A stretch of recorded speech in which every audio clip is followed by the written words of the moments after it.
Hi, friends, and welcome back to the Anniversary Podcast. I'm Mary, and this is a space where we celebrate another year, reflect on what it's taught us, and talk honestly and openly about what it really takes to keep choosing each other. Anniversaries aren't just about marking time, they're about honoring growth. So today I'm actually here with the couple that started this whole thing for me, this whole podcast idea, because it was their 1 year anniversary of marriage. They were in town from Arizona, and Emma is probably like my best friend. And we just kind of sat down because like I've met Jake a couple of times. I met him at your guys' ceiling, but other than that, like I didn't know you.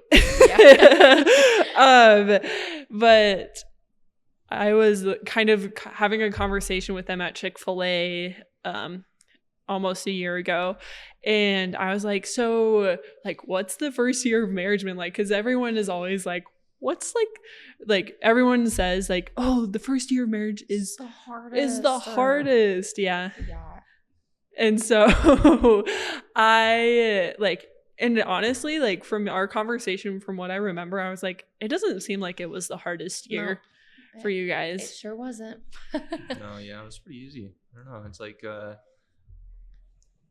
I really think it was just fun. Like I think like when you say like hard, I think of like talks about divorce. I think about just constant yelling, things like that. That's what I think of hard. And in my opinion, the hard was this guy doesn't put the dishes in the dishwasher right. Like that drives me bonkers.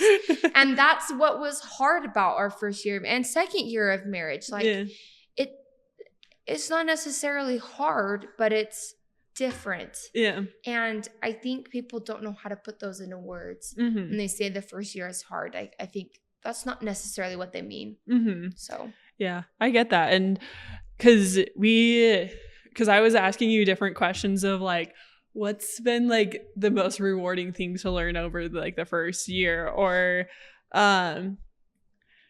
because I think you touched on something like super important is people don't know how to articulate what is the hard in marriage. Even just what is the first year of marriage? I mean, personally for us, we've never lived with somebody 24/7 for a whole entire year. I mean, we had our missions and we had a couple months with them, but to live with somebody that I chose, the opposite gender, and to really do life together is just different, right?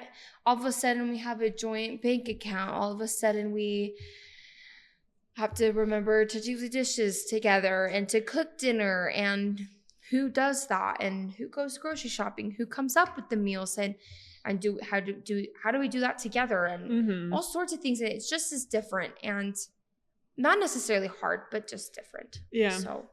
And so this is kind of the question kind of following that a little bit, because I think, so for those who don't practice the LDS faith, or people who are members of the Church of Jesus Christ of Latter-day Saints, we believe in something called an eternal marriage. And like people go to temples, which are sacred edifices or buildings where they make promises to God, where in return they promise that they're going to devote their lives to God, and then in return that a marriage is going to be forever and ever, and like a family is going to be together forever and ever.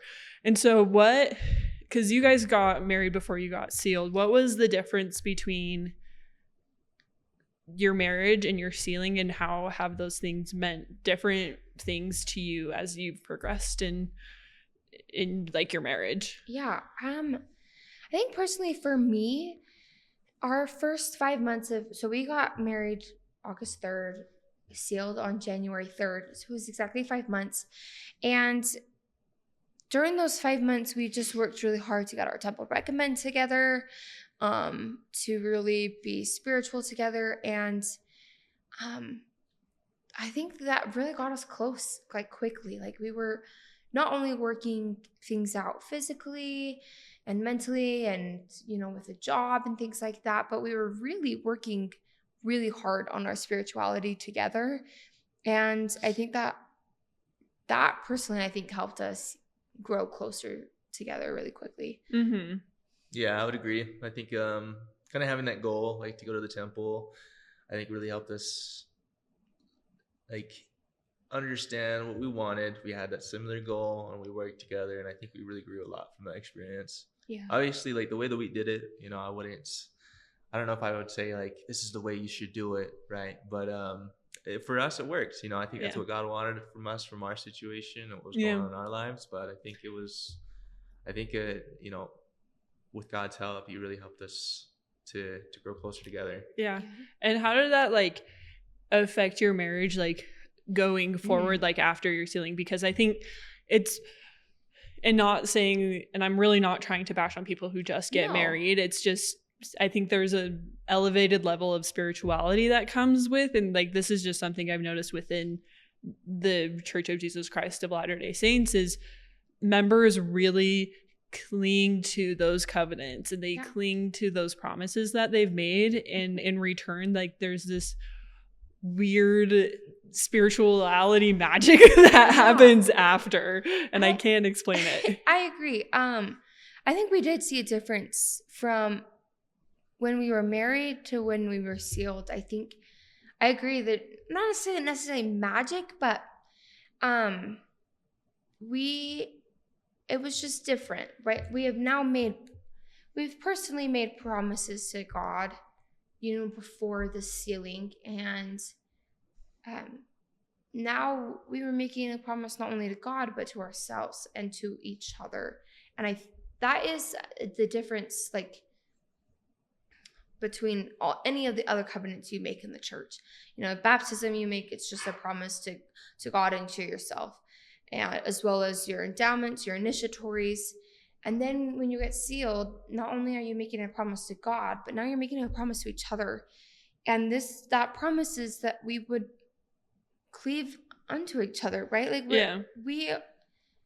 you are the first person I go to now. Like that was a promise we made to God, to each other, to out in the open, like to the universe. That was a promise that we made together to be together and to work things out when it's hard, to I don't know, just to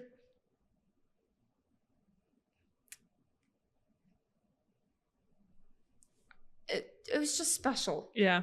I don't know how to explain that. Yeah. But there's just something special about that promise that we made to each other. And I do think it changed us. I think that first 5 months was really great. We were spiritual together. We were, really strived towards getting a temple recommend together. And then when we got sealed, it was just elevated. It was just special. Yeah. I don't know how to explain it any other way. I guess just to add on to that, it's just like, I think that's what's so cool about the temple is that, you can really go to this place and you make promises, we call it covenants. And I think to like the outside eye, it seems pretty foreign, like it seems weird. But honestly, it's like all that's going on is we're pretty much promising to God, like, hey, I want to be a better person. Like, you know what I mean? I'm gonna serve other people. I'm gonna love my wife. Like, I'm gonna, like you said earlier, cleave unto you, meaning like we're gonna work together. Yeah. Like it's all. It's sometimes it's a little bit of fancy wording, but like honestly, when you break it down, it's just simple principles that really just say like, you're just gonna do good things. Yeah. And I think if you actually value that, if you go through the temple and you actually, with the intent of actually upholding, that promise, those principles work. Yeah. And I think that's why you kind of see this phenomenon in the church of people getting married rather quickly, but like, there's a lot of marriages that last forever because of it. And I'm not saying that's the way to do it, but people think like, oh, like the world thinks, oh, I have to date this person for like years and years before I can really marry them. Before I can trust them enough. For sure. But if you, I think if you really both of you truly value those covenants that you make in the temple, I think that sets a perfect foundation for longevity in a relationship. I love that. I love that. And so, I mean, this is like something that I've been pondering, and it's just because of like what I've heard from a few people in circles that I have is that marriage is just a piece of paper. And like, that's the thing is like, I mean, Far from it. I get it, but I also like don't get it because, and this is really not to like slander people who have like relationship trauma or like childhood trauma of like divorce or whatever.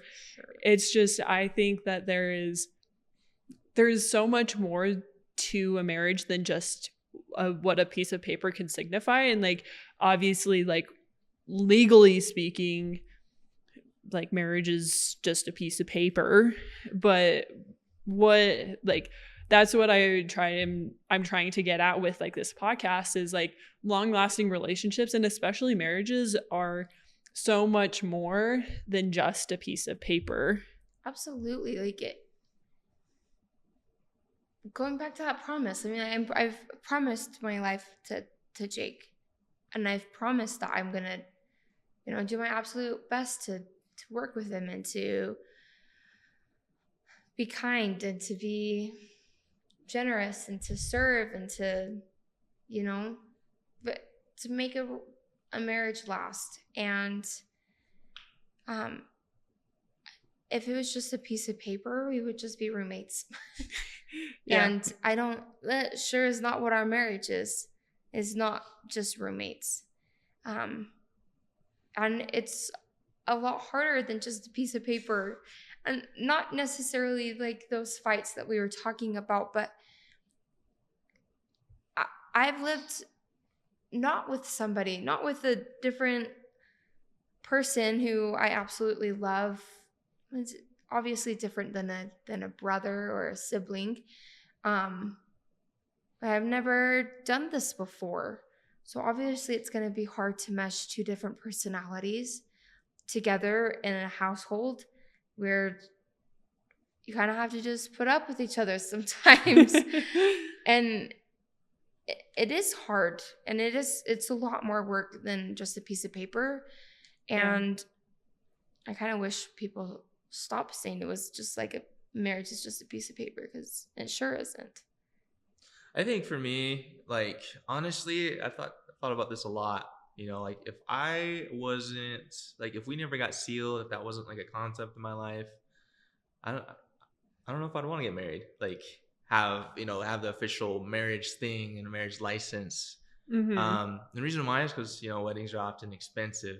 People talk about, well, I set aside like $30,000 for my wedding, or like That's once you get married, if you get divorced, it's oftentimes messy and it's expensive. There's child support. So I don't blame people who don't have that in their lives for not wanting to get married. But I do, it just makes me realize, like, I'm so glad that God is something that's so involved in our marriage. I think it's made marriage a lot more meaningful to me, because I think otherwise, I think we would, at least for me, I think it would just be kind of like, oh well, like we'll just stay boyfriend and girlfriend forever. We'll live together and that's fine. We don't have to. You can have your bank account, we can have mine, and if it ever gets nasty, we can just have a clean break. Yeah. But luckily, thankfully, I'm glad that God's in the details of our relationship. So it's like, it's brought me a lot more motivation to work and to communicate and talk about hard things and do hard things. Yeah. And speaking of hard things, you guys have like lived an entire lifetime within like the 2 years that you've been together, because Jake, you finished nursing school and like you finished nursing school, moved from like from hometown Pima to Flagstaff, and now you're looking to move again. And like, I mean, granted, it's because I've known Emma for a little while longer, like 3-ish years. Yeah. I've seen Emma go through like all these like, and we're going here, and we're going here, and we're going here, and like, what has it been hard? Like, what's been like the hardest part of that, and how have you guys grown closer through those like constant moves and like, you know, like this is like such a weird niche like callback, but have you guys ever seen the movie Bolt? Yeah. Okay. Wow, It's where like time. I know that's like such a callback, but like, you know, when Bolt is like traveling across the states or whatever, and like you have like the little pinpoints. Yeah. I like, that's what I think of is like your guys' relationship. You guys like are here, and then you're here, then you're here, then you're here, and like you're all trying to get to like some destination. Obviously, I think life is a road trip. Absolutely. Life is a highway. But it's like, I don't know, that's what I've like has been kind of a callback for me with your guys' relationship, is you guys have had some very like defining road markers. How have those moments made you guys stronger? I think talking things through has helped a lot, you know, voicing what we want as individuals, voicing what would be best for us. Yeah. You know, trying to understand what God wants from us. I think that's helped us understand, you know, what our priorities should be. Mm-hmm. And I think taking things one thing at a time, you know, understanding why shouldn't we do this? You know, is it because for legitimate reasons, or is it just because I'm scared? Yeah. You know, and I think being able to separate that and talk through that has been huge. Yeah. I think I know at the beginning of our move back in September,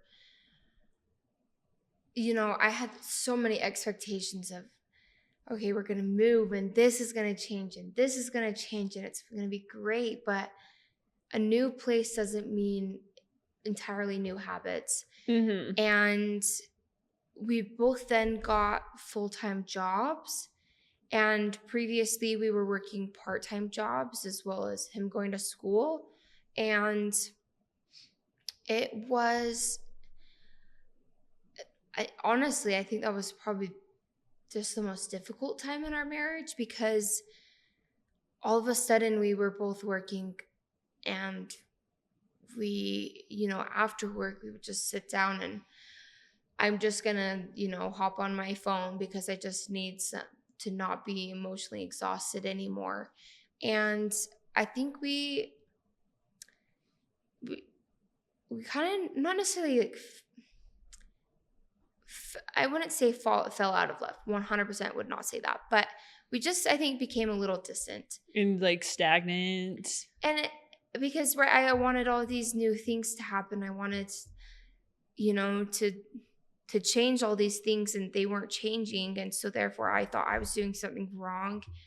And then we were working separate, you know, schedules, and it was hard. It was just hard. And I think we grew a lot because of that. We finally sat down and really talked about how we were feeling and what we needed to change. And I think our habits fell out of, you know, our spiritual habits fell. And I think that really changed a big thing in our marriage, from not reading our scriptures and not praying as often, as not, you know, we were living 2 hours away from a temple, so not going to the temple very often. And that was a change I wasn't expecting when we moved. And it was scary, for me at least. It was scary because I didn't understand what was going on. And so we've grown because we've moved, because we finally realized we actually do need to talk to each other. We're the only ones in this town. Like, we don't have friends or family in this town. And so now we need to actually sit and talk to each other, and we need to enjoy our time together and be okay with sitting and playing video games, or me sitting on my phone because we're both exhausted from work. And I think that move really grew us together closer. Yeah. And I love that. And I mean, this is just me reading between the lines a little bit, but it seems like the moves that you guys have made, and obviously like a few job changes as well, is like it's kind of stripped you of like the mask or like the facade that you wanted someone to think. Because I think like everyone, when you're dating or when you're trying to like put your best front out for someone, especially in a relationship, you are like, yep, this is the best parts of me, this is all you got to see. And when you're living together, when you're married and you've made that commitment, there's also an unspoken commitment of you are at your rawest form. And like I'm sure those moves also kind of stripped away some of those unnoticed masks. 100%. I mean, like, again, we were living in his hometown, so he had his friends that, you know, if maybe he wasn't happy with something in our marriage, he could go to. And I was working at a gymnastics gym, and I had lots of friends there. And, you know, if I felt like there was something to maybe talk to with my other young married friend, like I could talk to her about it because it was familiar. And I mean, obviously we would talk to each other about our problems as well, but all of a sudden we had nobody, and those things weren't being talked about. And then all of a sudden they were. And I think we had a couple yelling fights just because we hadn't talked to each other. We hadn't, you know, expressed some of this emotion that we had built up. I don't know how you feel about it, but yeah, I mean, I feel about the same. Yeah, I mean, moving to where we are right now was like, you know, a lot of support systems we had to leave behind, and it was like we really were forced to just rely on each other. Which, and that, you know, at first it was a little rough just because it was new. right. Yeah. You know, that's normal. But now I'm thankful for it because it's really, I think, taught us to communicate more. Yeah. We really have grown since we've moved, and I love how we've grown. Like, I love where we are now. I love how much I can talk to Jake about what I'm feeling and where we're at spiritually and financially and physically and emotionally, like all sorts of things. Like, we just have grown closer together in the best ways possible because we have moved in a way that I didn't expect. And I anticipate more of that coming when we move again. Like, it just, you know, we'll move again, and it'll probably get hard because it's a new place and a new job, and then we'll just grow even closer together. Yeah, I love that. And so, because this is the thing about marriage and commitment that, like, because you guys are my season closer for season 1. And so, again, thank you for coming on. But, like, over this past season, I feel like a lot of what's been said about relationships is how they, like those first few formative years of a marriage are kind of what set the tone for the rest of your life. And so I love that you guys are now like communicating and learning how to communicate with each other, and learning what goals you have together, or like, I don't know if the right word is goals, but you guys have ideas of what your relationship is going to look like and how you want your relationship to be for the long run. Yeah. Like, where you want God to be a part of it. You want constant communication and supporting each other's goals as kind of your commit, like, pillars. Mm-hmm. Maybe we'll call them pillars. I think that's a better term for it. Yeah. Like, you have these 3 like foundational pillars that have held you together for the past 2 years. What other things are you guys doing that are like helping you with that, like, building of a foundation? Personally, for me, one thing I really have to get out of my head is the social media expectation. Oh, yeah. I have seen so many videos of like, if this is what's happening in your marriage, then your marriage is going to fail. Or why are you doing that in your marriage when you should be doing this? And Yeah. I think that really, It hurts relationships. that's what I think made us distant when we moved, is I was getting in my head of, well, this is what our marriage is supposed to be, and it's not. And so obviously it's not okay. And I think our foundation on God and on ourselves and, you know, everything, like, I think our foundation is good, but to make sure that I'm not trying to meet expectations that aren't even there. Mm-hmm. And I look at my parents' marriage that is, I swear, perfect, and obviously it's not, but, you know, I'm like, okay, like I just have to tell myself that we're 2 years in, they're 24 years in, and I can't do that to myself. Yeah. I just can't. I have to be nice to myself. I have to remember that we're doing great. And to stop these expectations, to try to stop meeting these expectations that aren't even there.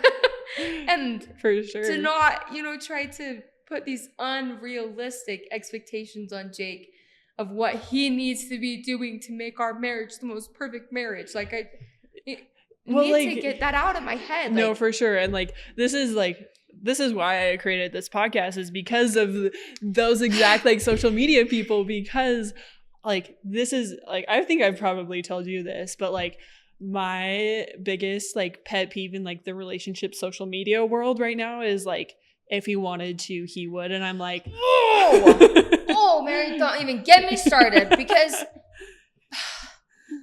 I'm like, oh, like, like, you know, like, he's gonna celebrate me this way, and why hasn't he got me flowers? And I'm like, oh, pardon my French, but buy your own damn flowers if you want flowers. And I do, and that's why I do, because I'm like, oh, these are nice bouquets. Like, this is a nice bouquet. I'm just gonna buy it because this would look good in my house.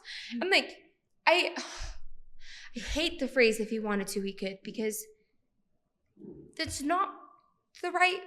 That's not perfect. It's not what's going to make your marriage perfect. It's just not. It's not the right approach, because, and like, this is what I've learned with my relationships and watching you guys and watching all the relationships around me, is if he wanted to, he would, is a nice sentiment. It's a very like big blanket statement though. Yes. It is like a giant umbrella of like so much nuance, where if he wanted to, he would, could be twisted, and instead of communicating, instead of like having like an actual conversation with your partner, being like, hey, this is X, Y, and Z are what I need to feel secure in this relationship, and I'm not receiving Y, and so I need a little bit more of Y, instead of assuming that your partner's going to give you Y. Right, yeah. I think that's one thing I don't like about that phrase that we're talking about. Mm-hmm. I feel like it pretty much implies like I know exactly how you're feeling. I was gonna say, you can't read my mind. Yeah, that's like, the thing. Is like, you know, that's I think a big issue in a lot of relationships, is that people don't know how to express themselves properly, and they expect like, oh, like he should just know. Like, if he really knows me, he should know what I want. And like, I can say I really know Emma, but I don't always know what she wants. She doesn't always know what I want. Frankly, I don't always know what I want either. But Yeah. but like, if he wanted to, he could. That implies flowers. That implies going to your nail appointments. That implies building you a closet, or cleaning your car, or going to your hair appointments, or making up the dinner plans, or making dinner, or going to the grocery store, or like, I could go on and on and on about what he wanted to, he could. Well, like, that's the thing though too, is like, if he wanted to, he would. It's like, well, are you wanting a relationship, or are you wanting like a housekeeper, or like, do you want something just like someone that you can hire off of like Angie's List or whatever, and being like, hey, I need all of these things, but instead of doing it for free, like, or like, instead of paying for it, you get it for free at the expense of the other person. Another thing is like, when I think about this Yeah. is there have been times where one of us has hurt the other person's feelings and we don't even know it. Yeah. And Yeah. it's like, there's been times also where one of us might expect the other person to say sorry, and they're waiting all this time, and the other person doesn't even know what they hurt the other person's feelings. Yeah. Right. So it's like, how do you expect somebody to apologize to you if you don't even know, if they don't even know what to apologize for? For sure. So I think it's just important to communicate. Yeah. Like, if you have something that you really want or need, just tell your partner. Like, Right. like, obviously be willing to compromise, of course. Yeah. But it's good to make your needs known. Right. And not only make your needs known, but like, here's the expectation I have. Like, if you expect flowers all the time, your partner needs to know that. Needs to know, hey, by the way, every month I expect flowers. You don't have to have a specific time, but if you expect flowers, they can't read your mind about that. Mm-hmm. If you expect them, and this goes both ways. Mm-hmm. I can't always expect. I think girls and boys' minds are just different. I see all these tiny nitty-gritty things that need to be done in the kitchen. And I think he sees other things. So I would then, therefore, lay out my expectations and what maybe a clean kitchen would look like. Yeah. And I think he's got some other things like that for me. How to maintain a car or something. How to maintain a car.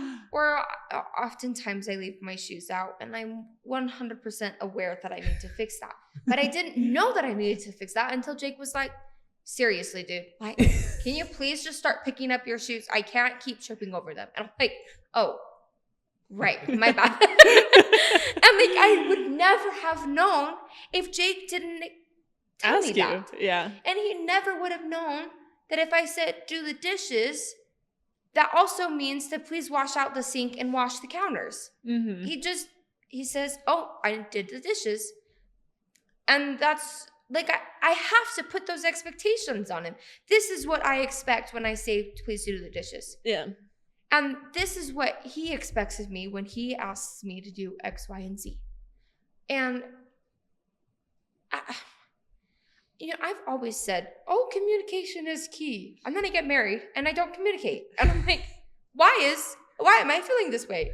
Hello? Like, because you haven't communicated what you're feeling. Like, because I had that constant mindset of if he wanted to, he could. Like, he would. Like, if he wanted, like, if he loved me, right?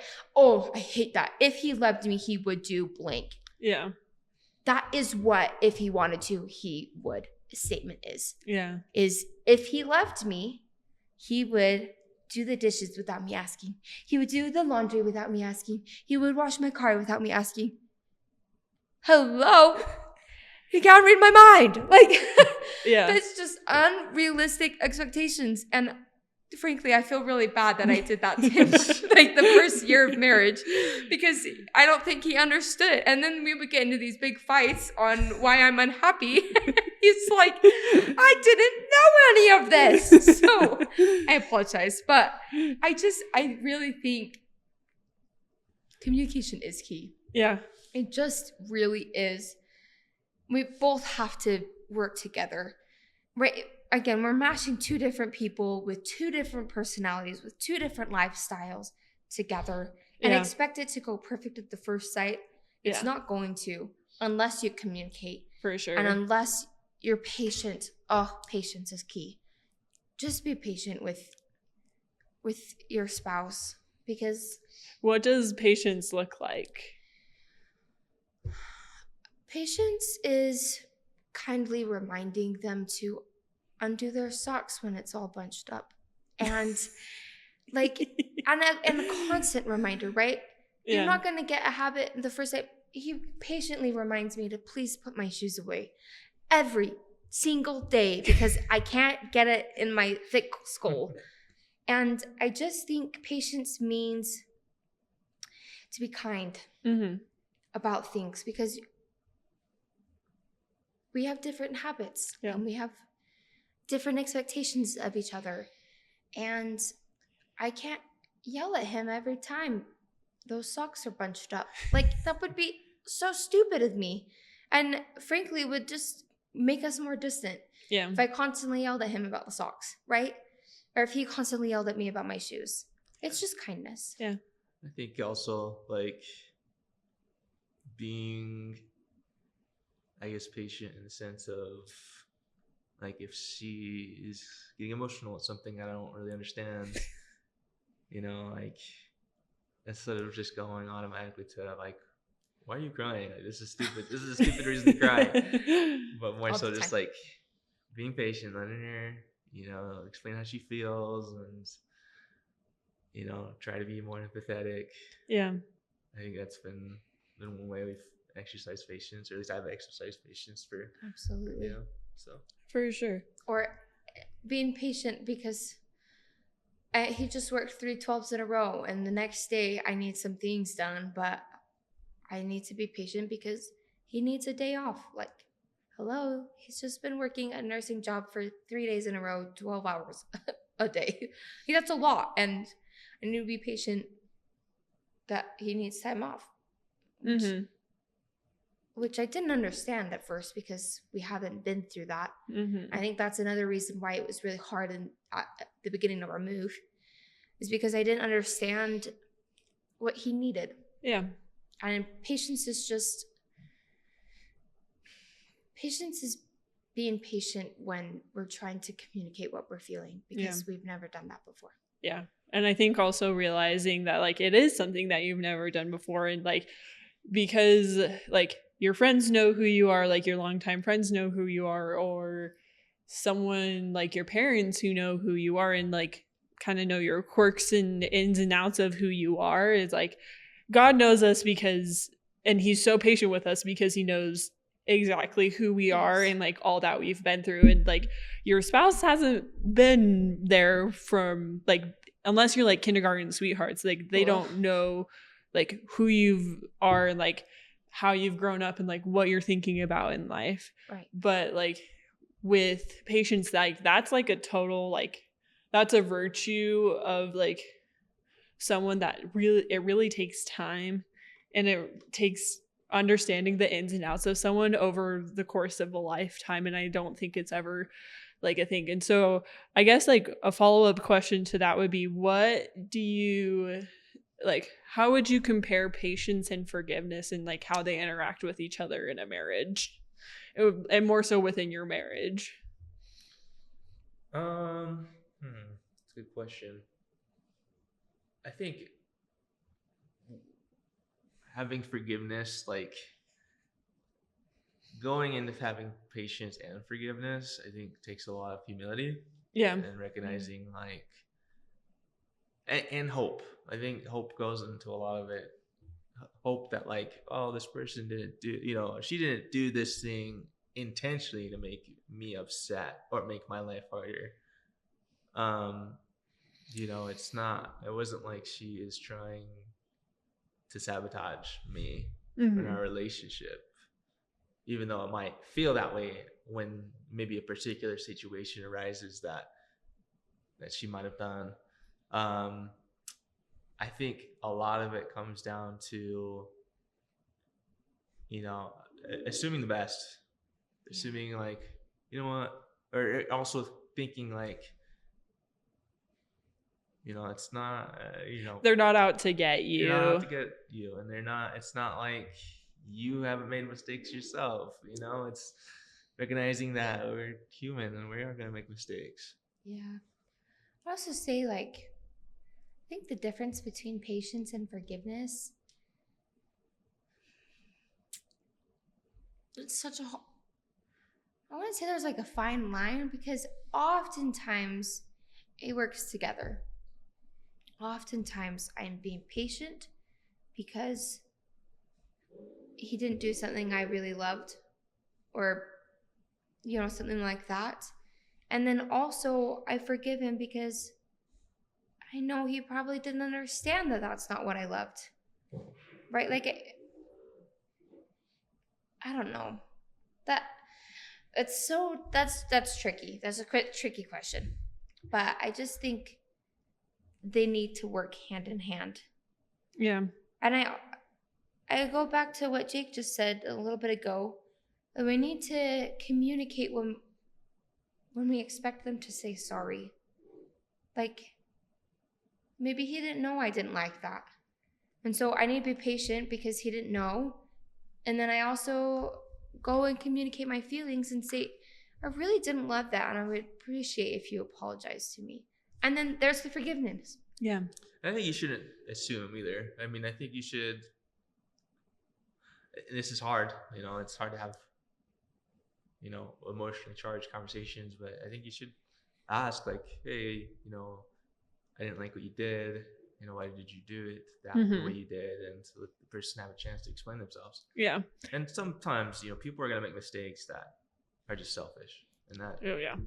But we're human. I think a lot of times bringing it down, I think more often not, at least for us, it's been just a misunderstanding. Yep. Yeah.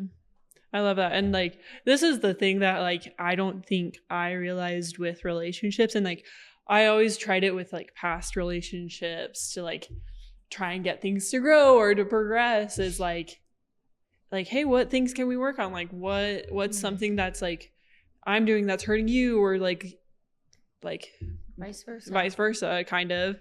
And I like, it was hard to like feel like I was valued in the relationship because we didn't have those hard conversations, and because I valued the other person so much. I wanted to have those conversations, but the other person didn't feel that way with me. And so now that I'm in a relationship where it happens and that those conversations happen, those hard conversations are not necessarily like super frequent, but they happen. And I'm like, wow, like I have so much more respect for this person because they like told me like, hey, this is something that's hurting me. And I'm like, well, shoot, I don't like, I don't feel the greatest right now because I hurt you. Right. But like, it's an opportunity to become so much better together. Yeah. And like, I remember after like this really hard conversation, that like, I mean, I just started crying, but like the weeks after that, I was like, oh my gosh, like things feel so much better. Yeah. And like, so thank you guys for sharing that, because it's like, I think those are really important things that I don't think necessarily a lot of people put into definable words or like experiences. Like they probably have them, but they don't necessarily think about them. And I guess like this is a question I have for you guys, but like I don't know if you guys remember our conversation at all on Chick-fil-A, like a little bit maybe, but what did reflecting at the very like over the 1 year mark, what did that do for you guys in like kind of helping to reflect more on your relationship? I think well, first off, being able to reflect on the good times. Yeah. And being happy, like, man, this has been a great year. Like, yeah. I'm so happy to be with Emma. And then also learning from the bad times. Yeah. The times that maybe I'm not so proud of. You know, I think it's helped out a lot, is being able to learn and grow from those experiences, and realizing, hey, like we've gone through some hard stuff. There's been months with our rent that we've had to count pennies to pay for rent, and hey, we were able to do that though. Like, we were able to make it through that, and that's pretty awesome. If we can make it through that, there's a lot of other hard stuff that we can make it through. And I agree. I think reflecting on this last year, something that I want to do going forward is making sure that I'm communicating my feelings often, right? Not only this reflection period is not only to celebrate our amazing 2 years of being together, but also to, just like what Jake said, to learn and to grow. And I think last year it really helped us. I think this year is going to really help us. I know I want to communicate often, because I feel like I let things build up, and then we have these long conversations of what I'm feeling, and I cry, and then all of a sudden I feel great afterwards because I've been holding it in for so long. Like, why don't I just do this more often so I don't feel this way? Right? Like that sounds self-explanatory, but it's harder than it is. Yeah. But I would like that. I think that's something that I would like to do after this reflection period is to communicate more often, to not expect Jake to read my mind every single second of the day. But I think just sitting down and going over your goals, as well as going over your future plans and things like that. We try to do that at least once a year, if not more. I feel like we do it pretty often. I think we did better at the beginning. With goals, at least. But to just like sit down and say like, okay, like how are we doing? It's been another year, right? Like I think after this next year, I'd love to sit down again, either together or to just us, and say, okay, how was this last year? And let's reflect on what we learned and what we grew from, and then let's, here's a couple more goals that I'd like to work on. I think reflecting often really helps you learn to grow. Yeah. If I didn't sit down often with Jake and just talk about the good times and talk about what we may need to work on, I'm not sure we'd be where we are. Yeah. Not to be long-winded, but I think one thing that I've learned in this last year, I guess our second year of marriage, is how important it is to work together. I think previously we tried to just like say like, oh, you do this and I'll do that. You do the dishes, I'll do the bathroom. I'll do this.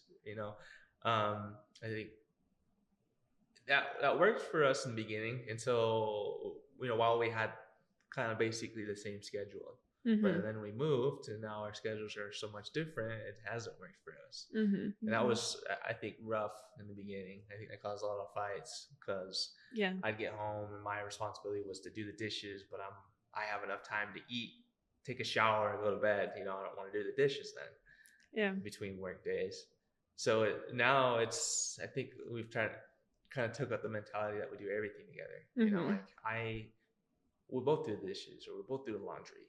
And it's like, or at least, I will do my half of the dishes. Or like you actually wash the dishes and Emma dries, or vice versa. Right. Or like you Emma cook the meal, but then Jake cooks like a side or the vegetables, where it's like, it's really like more of a team effort. It really is. We even have like cleaning days. I'm like, okay, we need to do the dishes, and we need to do the laundry, and we need to clean the bathroom, and we need to sweep. But it's so much easier when so therefore, let's just do it together. You start on the dishes. I'll go clean the bathroom. Once I'm done, if you're not done, I'll sweep the floor. Like, I think we used to divide it pretty 50-50, and now it's just 100 together. Yeah. We often cook dinners together, and that is so much easier for me. And we've learned that we love it. We love cooking together. Yeah. And I don't think we knew that. And it's been so fun to we're like, oh, we love cooking together. And that's something we learned pretty recently, because I was sick and tired of doing it by myself. And I think he was sick and tired of trying to do all the dishes because I would cook. I don't know. So now we just do it at the same time. I cook the meat and she prepares the vegetables and the spices. And I love it. When it's time to do the dishes, maybe one of us will start unloading the dishwasher and one of us will start loading the dishwasher. Or someone cleans up the dinner as one of them does the dishes. Like, we're often in the same part of the house together. And not only do I love that because I love being with him, but also that takes so much more off my plate. Mhm. Well, I work 5 days a week, 8 hours a day. Mhm. He works 3 days a week and 12 hours a day. And our schedules are just very different. And so when we have time to do that, I find that we're much happier. Mhm. I do. Yeah. I love that. And, if she has time off and I don't, there's still time to, for her to do stuff. Mm-hmm.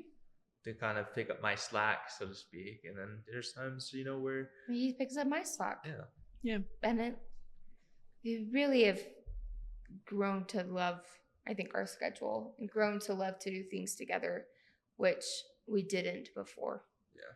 It's not like we're in in some sort of race where we have to like really Get everything done. And like like it's really me against you and see who can love each other more. It's more so like a team effort. Like sometimes there are gonna be days, some games that I'm not gonna be at my best, and Yeah. she knows to step up, and there are gonna be some times where it's gonna be the other way around, and I'm willing and expecting to pick up, supplement her. right? Yeah. Like if he's at 30, I'm at 70, and if I'm at 20, he's at 80. Yeah. And we just learn to grow to be 100. And some days we're both at 20, and some days we just sit because we don't have anything for each other. That's when we'll go to McDonald's across the street. And that's okay. Like, marriage is not supposed to be perfect. Yeah. And you cannot, I'm going to go back to this, you can't expect your marriage to be like somebody's that's 30 years down the road. Yeah. Like, that is something I've just learned the most, is to stop putting these unrealistic expectations on each other, Mhm. because it's so unhealthy. Yeah. Like, I can't be my mom and dad, and I can't be the internet's best marriage. Yeah. And I can't expect it to be that way. There's somebody I follow on Instagram, and she's recently been putting things out on Instagram of like, this is how our first 7 years of marriage went, and they were crappy, and we fought a lot, and this, like, there were times when we were driving to the courthouse because we hated each other. Like, and she is finally putting this out on the internet, and everyone's like, this is so unhealthy. Like, you shouldn't be telling people that this is perfect. And she's like, I'm not. I'm just telling you my experience. Yeah. And I'm not saying that it was healthy ever. I'm just putting this out because nobody else will talk about the imperfect things in our marriages. Yeah. I No one talks about it. And like, no. and it's, for me, like, that's why I know I keep on going back to like saying like, this is why I created this podcast, but like, it really is because no one talks about things. Like, No. I have like on this season, like I've had couples that like don't have kids. They've gone through infertility. They've like, one couple even had a kid die like early on in their marriage, and like they've gone through faith crises, and Right. like they've gone through like bankruptcy and like all of these hard things together. And all we see is the marriage that is like picture perfect. Look at our beautiful family photos. Haha. Like, Yeah. look at us. And I just, I'm aware of Your passion behind this. well, yes, but I'm aware that I'm chronically online. Yeah. I'm aware that it's a problem. And I'm doing everything in my power to actually stop being on Instagram, because I have so many expectations of my marriage, of how it's supposed to go, of how we're supposed to be financially or physically or spiritually, how I expect him to be. Like, I have too many expectations, and I just want off. Yeah. Because we can't have this picture perfect social media anymore. I think it's unrealistic. I think it's unhealthy. I think it's really bad for marriages, honestly. No, for real. Like, I just can't anymore. Like, well, and then everyone's like, well, if you're, by year 2, if you're not even thinking about kids, then how dare you? Like, there's just there's so many things that I think are just wrong. to put out in social media. And I think marriages are better off without social media. Yeah. I fully agree with that statement. What about you, Jake? I think for the most part, yeah. I mean, I think there are sometimes people might need a wake up call and say like, oh, actually my relationship is really toxic and this person's manipulating me. But also, you know, I think there are a lot of people out there that love to give advice that's not solicited. And that's the thing is like, you know, like social media is built now where, you know, you can doom scroll and see infinite amounts of stuff, and most of it's unsolicited, and you got to be careful, you know, like be careful with your time, be careful with what social media that you like, what like you can like curate your algorithm to like whatever you want it to be. Like I'm trying to get off of a current algorithm right now that's on my phone because it is kind of like that addictive, like scrolling, like, and it makes me feel something and I want more of it, but then I'm like, oh wait, this is actually probably not the best for me. So thank you guys again for coming on. I have one more question before we end with our 3 final questions. But I just kind of wanted to give y'all a moment to say something about your partner that you appreciate about them. But here's the question is, sorry, I'm like forming this in my mind right now. Okay. What is something that your partner does for you that they don't realize that they do that like lifts you up and boosts you? Does that make sense? Yeah. Okay. I'll go first.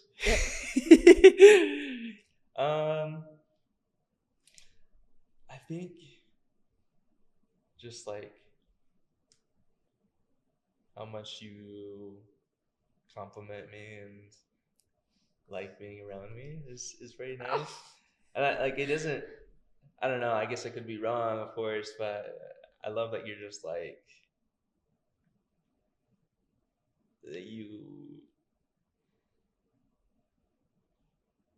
I don't even know how to describe this. I love how much you love me, I guess. You know, like I love that you just want to, like you want to be around me, even to the point where it's almost suffocating. And I actually appreciate it. You know, it's definitely, sometimes it might be a little bit too much, but that's valid. Most of the time it's fun. Like I never have to wonder like, oh, does she love me? Does she even like me? Like, you know? Yeah. Well, thank you. I love you. I know you're my number one cheerleader. I am. Thank you. I love you. You do so many things.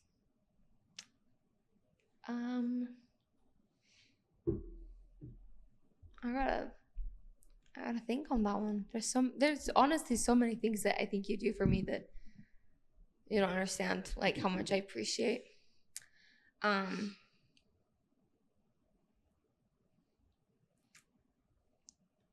Sheesh.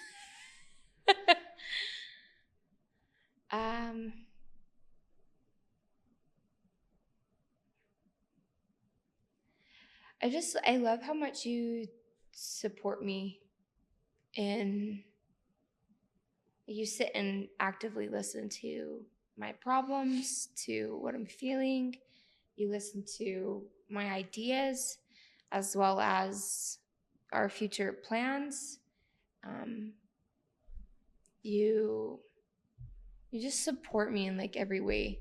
You come home from a long, sometimes 13-hour shift, and you're right there in the kitchen to cook with me because you know I need the help. And you're right there to lay in the bed with me because I'm going to bed and you're not, and you sit with me until I'm asleep. And you twirl me around, and you appreciate just how much you love me. And there's just like so many ways that you support me that I hope you know that I really appreciate it. I love you, baby. I love you. Well, sheesh. I feel like we could just end the podcast right there. But we have three more questions, and these questions I ask every couple on our podcast, on the podcast here. They're just like, we've talked a lot about like marriage advice and like all that there, and like these are kind of along the similar lines of that, but also like I want it to be about you guys and you guys as a couple as well. So when things get hard, what is the core reason, that one thing about your partner and your life together that makes giving up not an option for you? Well, we made a promise, We you did. know, and I think that's been a big reason to keep going. Is like, not only did I promise her, you know, that I would be there, but also I promised God. But also, you know, it's I like her. It's you know, Well, I would hope so. Yes. there are times I think in some relationships you do need to call it quits, you know, and I'm thankful that we've never gotten to that point where it seems like this is not going to work. But I think just going back, like, you know, it's not only that I feel obligated to keep this promise, it's that I want to, you know. I'm thankful that I made this thing with a person that I actually want to keep this thing going with. Absolutely. And I would add on that I don't remember my life before him. And I don't want to remember my life before him. He has made my life 1,000 times better. And no matter how difficult it is, no matter how many bunched up socks or dishes placed wrongly in the dishwasher, I can't imagine my life without him. And I don't want to imagine my life without him. And that is what keeps bringing me back. Besides the fact that I hate dating, so I never want to do that again too. But really, he has made my life just amazing. I love that. I love that. Thank you guys for sharing. Okay, next question. So relationships and marriage is often messy. Yes. What is one practice or mindset that has helped you guys most in choosing to stay close when you're feeling disconnected? Communication has always been key, you know, like practicing the time, or like, I was supposed to sit down, like, hey, how are we doing, you know, like, is there anything that's been bothering you lately? Is there anything that's been bothering me lately? I think really kind of doing like you can kind of think of it like a car, you know. Sometimes you just got to get your car into the shop to really get it diagnosed to see what's going on. If you notice that your car maybe isn't running as well as it should be. Same thing with relationship, you know. You can't just pretend relationship's going well, you know, and just ignore warning signs that come up on the dash and expect your car to run forever. Yeah. Trust me. So it's important to really take that time and get down to the bottom of it. Yeah. You know, it's sometimes, you know, like a car, it costs money. You know, in a relationship, it costs emotional energy. And, you know, sometimes it takes a little bit to gain that emotional energy to really do an inventory, but I think it's important. Yeah. Can you repeat your question? Yeah. What's one practice or mindset that has helped you most in staying close when you feel disconnected? I think the beginning parts are like the first year of marriage. We oftentimes had to drive 2 to 3 hours to Phoenix to either go to doctor's appointments or things like that. And I have loved the conversations that we have in a car. Number one, because I don't necessarily have to look at him, because that's scary. Yeah. To talk deeply about your marriage with constant eye contact is terrifying to me sometimes. Yeah. Because I know I would bawl my eyes out right away.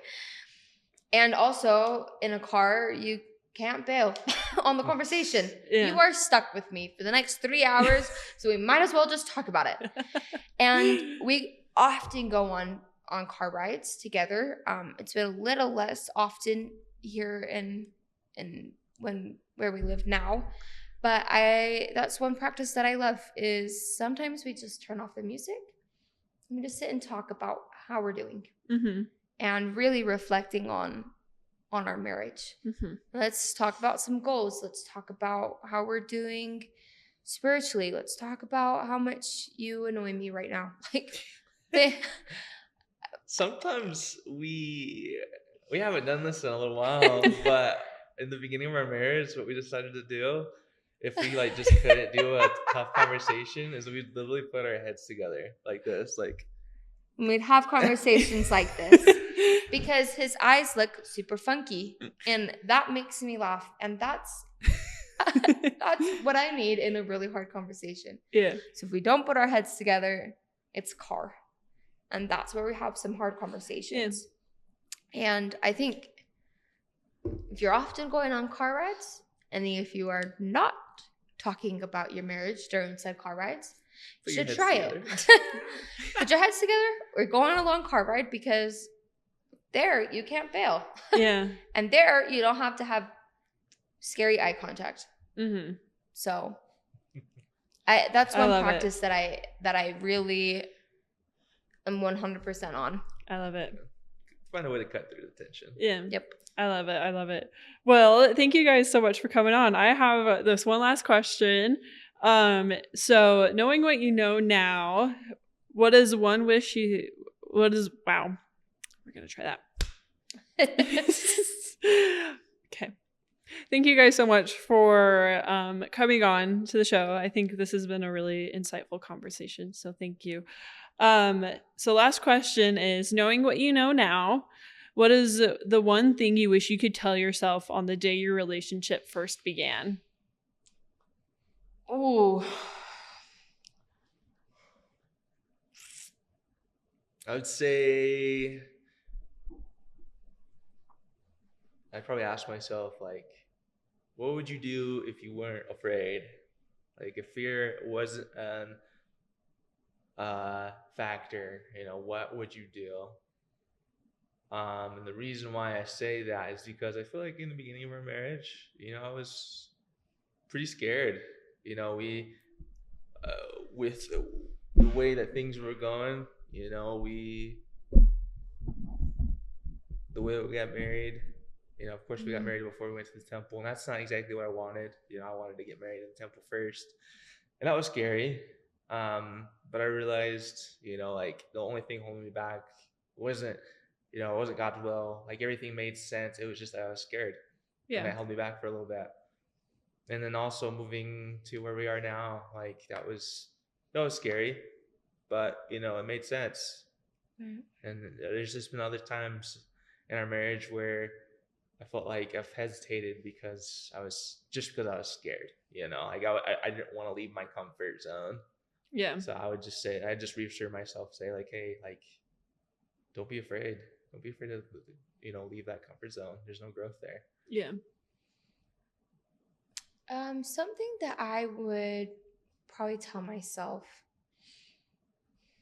is to really live in the moment. And I'd probably tell myself to delete Instagram, but that's a problem I'm working on now.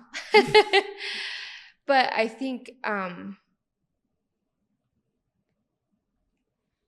to really live in the moment, to understand how much he loves me, and to not put out the statement of if he wanted to, he could, like he would, and to I don't know, just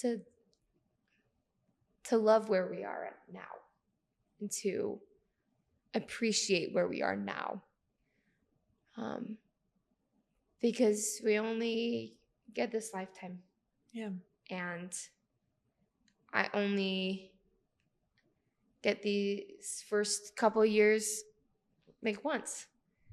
And if I'm constantly thinking about what I wanted to change, what I wanted to implement, what I wanted to have, I think I wouldn't appreciate how much Jake loves me now and how much our marriage is amazing now. Yeah.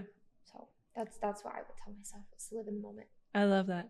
Well, thank you guys again for coming on, and we'll be sure to follow up within like a year to have you back on to reflect.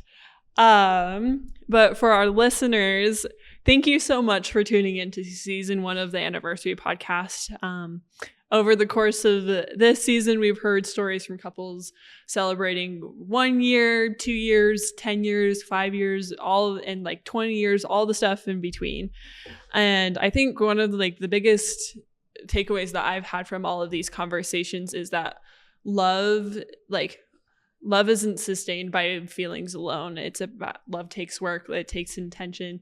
It's a lot of sacrifice and patience and choosing each other again and again, even in just the ordinary seasons of life, because eventually relationships become intertwined with schedules, stress, dishes, clumped socks, and all the unglamorous parts of just being human together. And I think that's why reflection matters so much. Anniversaries aren't just about celebrating longevity. They're about resisting forgetfulness. They give us the opportunity to remember who we are, why we choose each other, and what we've survived and what we're still building together. So whether you're married, dating, single, hopeful, grieving, or somewhere in between, I hope this season has inspired you to reflect on what you're building in your own life and relationships. And honestly, I'm really excited to see what season 2 brings. And I would love to continue hearing stories from couples in every stage of life, and especially couples who have spent more than 30 years together, and more than even fit like anywhere from 30 plus, or even if it's less than that, on what it takes to keep choosing each other through those changing seasons and through those challenges of growth and time. So if you love this season, make sure to follow on Spotify and Apple Podcasts and subscribe to YouTube, and to please leave a rating or a review. It genuinely helps more people to find these stories and to help this community to continue to grow. And if you know a couple whose story deserves to be celebrated, send this episode their way, or any episode from this season, and have them fill out the link in the description below. And I would really, truly love to meet them. Thanks for celebrating this season of love with me. Another year, another layer, another opportunity to choose each other. And I'll see you guys next season.